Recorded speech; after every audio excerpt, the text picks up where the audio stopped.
Hi, I'm Hax, and making films is my business. For some time now, I've wanted to make a series of films that explores the key elements that make a business successful. This is the first film in that series.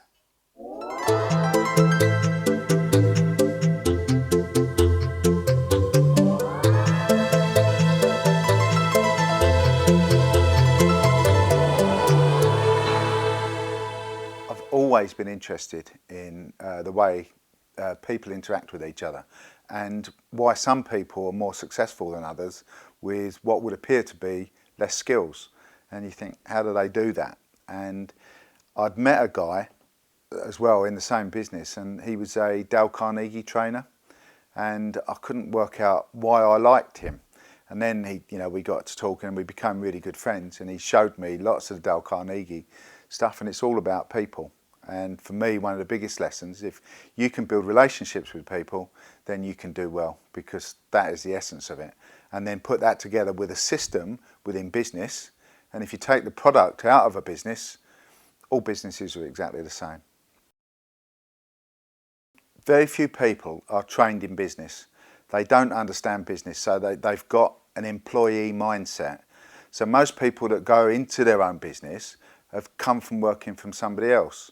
So they're trained to do business like somebody else is telling them to do it. So they actually have got an employee mindset but thinking they're entrepreneurs. The reality is they've still got a job. If a business is failing, it will be in one of 7 areas. So we look down through each of those areas to see what's missing. So for instance, if they haven't got enough money in their business, for me, that'll be somewhere around the lead generation. How do they generate the leads? Are they not generating leads? All sorts of things like that. And they'll be missing something in there, but it's an absolute process. You take the product out, business is exactly the same. The vision, for me, is fundamentally where everything starts. If we don't know where we're going, how are we actually going to go there? If we go into a railway station and said, give me a ticket, the first thing they're going to ask you is, where do you want to go? Most people don't actually set any goals in their life. For me, it's the most important thing. We need to know what our goal is and where we're going. It's like sat-nav in your car. The 2 things it needs is where you currently are and where you want to go. And then it works the route out as you're going along. Now, most business owners, when they start, they don't do that. They've got no idea. So they're not working to a plan. They can't ask themselves, today, have I moved towards my goal or away from it? They're just going around and probably being busy trying to make money. And the reality is, by not planning it, they're actually pushing the chance of making money away from them. If you take the product out, the other bits are exactly the same. So we've all got a different product that we're selling. A lot of the time we're doing something, hopefully, that we enjoy doing it. If you took McDonald's, apart from McDonald's, what is their product, what is their commodity? Most people see McDonald's as burger sellers or fast food sellers. The reality of it is, for them, most of their money is generated through real estate. So, a lot of us, if you're a plumber, that's your product, that's what you're doing. There's still other steps to the business. Product is just part of what you're selling. That is, the differentiator that we have is our product. The first product is normally the one that gets us underway. But if you ask most accountants, they will tell you that the real money that's added to your bottom line will be the bit that comes from your second and third products. One of the problems is that people don't get the first product right, and then they start on the second product before they've even got the foundations right under the first one. So for me, it's important to get the foundation of the product that you're actually selling correct, and the business strategy around that before you actually move in to the second product. But a second product generally will earn you more money and put more money on your bottom line than the first product. Systems and processes are key to any business, and there's 3 areas to that, which is the strategy, the operation and the support in a business. So for me, the operations is the bit that brings the money in. The support is the bit that takes money out that you don't think you get anything back for. And a lot of businesses underestimate the value of the support, because without the support, the rest of the business can't work. And then sitting above that is the strategy of the business. And that's where the real money's earned. And when you're running your businesses, most smaller businesses, when they're starting, they don't even think about systems and processes. They just get on and do a job.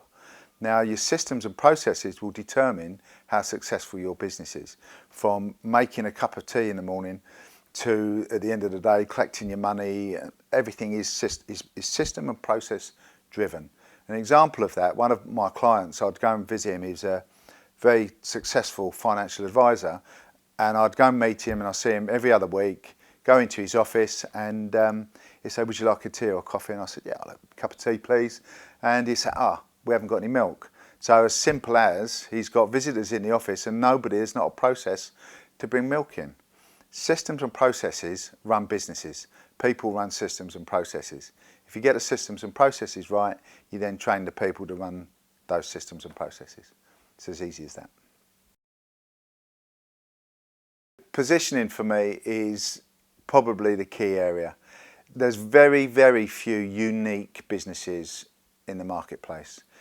Everybody thinks they're unique. The reality is they're not. They're either selling accountancy services, law services, coaching services, film services, whatever. They're selling it, and there's somebody else doing exactly the same. And in today's market, with 7 billion people on the planet, there's a flooded market. In everything you do, there'll be somebody else out there doing it. And it's how you differentiate yourself from everybody else. It's how do you swim in a flooded market. And it's crucial to your marketing. If you haven't got a clear position, you're not going to stand out in front of everybody else. How is anybody else going to use you? If you're a financial advisor standing up in a room with 3 other financial advisors, and you're standing up saying the stocks and shares that we recommend, or this pension fund that we recommend, how's that any different from what the others are saying? They're not going to stand out. It's just not going to stand out. But if I said to you about Quick Fit, you can't get quicker than a Quick Fit fitter, then that stands out to you that Quick Fit is quicker than anybody else. The reality is they're exactly the same, but they fixed a position in the mind of the purchaser. And that is it. How do you fix the mind, in the mind of that purchaser, your product that stands out above everybody else?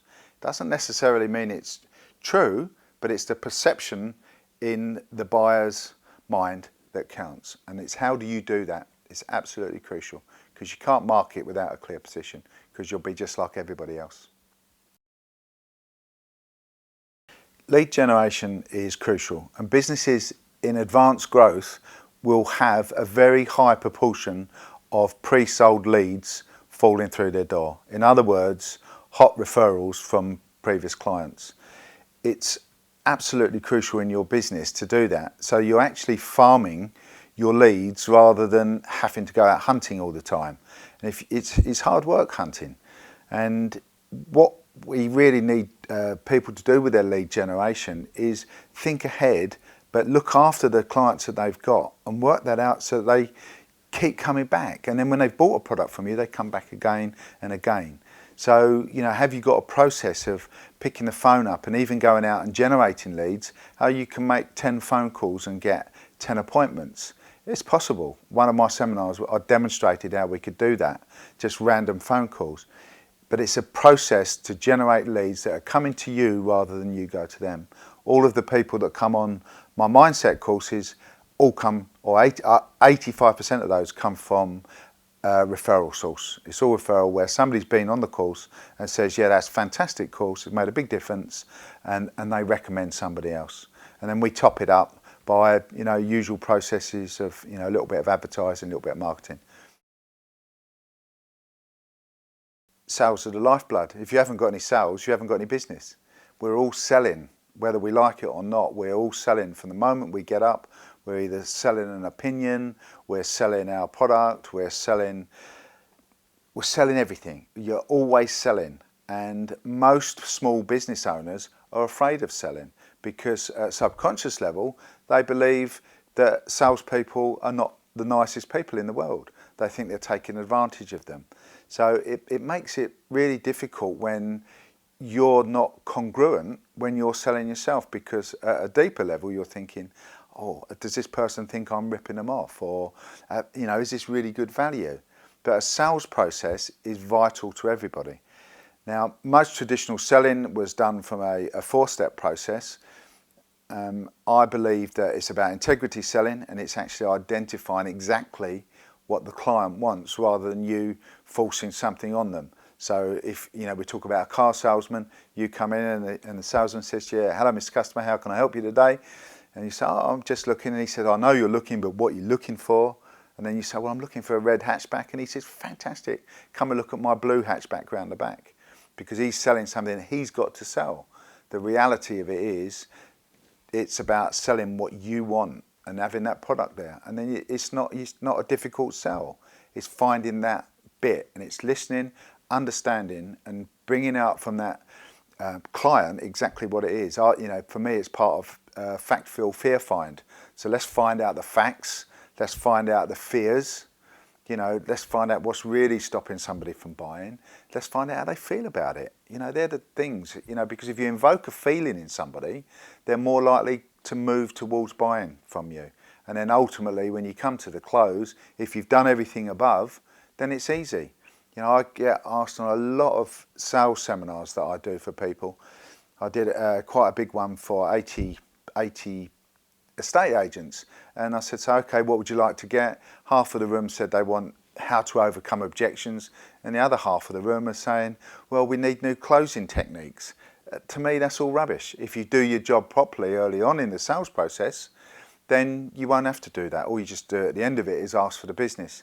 Now, most small businesses don't have a sales process. They just turn up, fingers crossed, in a state of desperation to sell, and hope that they can manipulate, in their mind, the client into buying their product. It doesn't work like that. It's integrity selling. And if you sell with integrity, you'll get all the sales that you need. For me, customer service is absolutely everything. We see it a lot of the time that people say, "I've got a great customer service," but once the customer's gone out of the door, the customer service has been good to the point where they've got the product and they've gone.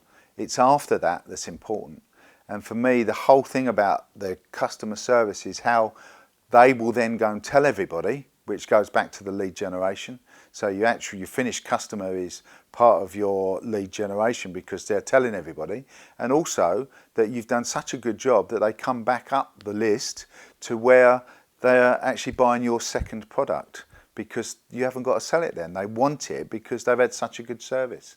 And I see it all the time, very poor service. In some of the bigger companies, and obviously we won't mention any names, but some of the bigger companies keep you on the phone for half an hour. And then you find out that they've been charging you 20p an hour or 50p an hour or £1 an hour while you're waiting to talk to them about a fault in their product. It's not about that. Customer service to me is about delivering constant value and having a process that runs through your staff, through everything, that is exactly the same week in, week out, customer in, customer out, all of the time. Do you actually plan it? Most people don't even think about their customer service. And they are really the 7 steps.